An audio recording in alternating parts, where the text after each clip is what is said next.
শুকুৰবাৰৰ পৰা আজি 6টা দিন উকলি গৈছে। আজিলৈকে আমাৰ ডিমৌ নদীত পেলাইছে বুলি কৈছে যিজন নৰপিশাচ, সেইটো নৰপিশাচ বুলি ক'ব লাগিব, সেইটো মানুহৰ যোগ্য নহয়। আৰু আজি তাৰিখলৈকে ওলাই অহা নাই।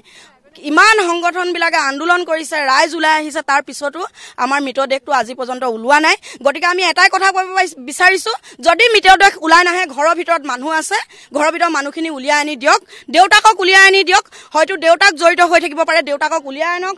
আমি সকলো ৰাইজে সুধিম ঘৰত কোন কোন আছে। ঘৰটো যে ইমান নিৰাপত্তা দি ৰাখিছে অসম পুলিচে, গতিকে আমাৰ এই মৃতদেহটো কেলে এতিয়ালৈকে উলিয়াই দিব পৰা নাই। গতিকে ঘৰৰ দেউতাকক উলিয়াই আনক। সকলো ৰাইজে কৈছে বাপেকক লাগে, অতি সোনকালে আমাক অসম পুলিচ, আমাৰ DSP ছাৰ ইয়াত আছে, তেখেতে দেউতাকক উলিয়াই আনি দিয়ক। আমি কথা সুধিব বিচাৰিছোঁ আৰু সকলো ৰাইজে মুখৰ আগত স্বীকাৰ কৰক যে মোৰ ল'ৰাটো মাৰিছে, এই জেগাত ৰখি, এই জেগাতে মৃতদেহটো আছে।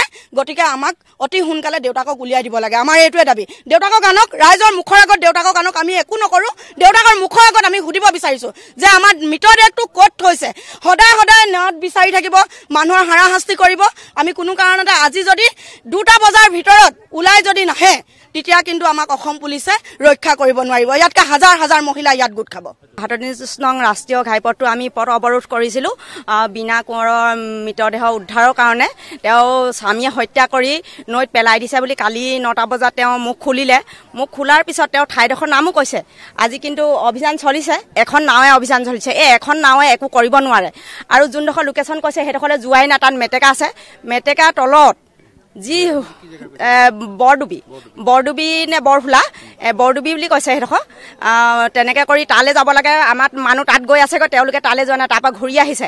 ইয়াত মানে পুতলা খেল দেখুওৱাৰ আগতে এখন নাৱে ঘূৰি ফুৰিছে। আমাক আৰু নাও লাগে, আৰু মানে যি ব্যৱস্থা আছে প্ৰশাসনে অতি সোনকালে কৰক। আৰু আমাৰ দিনৰ ভাগতে আমাক ডেড বডি লাগে, আমি সেইটোৱে বিচাৰোঁ। ৰাতিলৈ আমি ৰৈ থাকিব নোৱাৰোঁ। আমি আজি 6-7 দিন আমি সময় দিলোঁ তেওঁলোকক। আজি 7 দিন।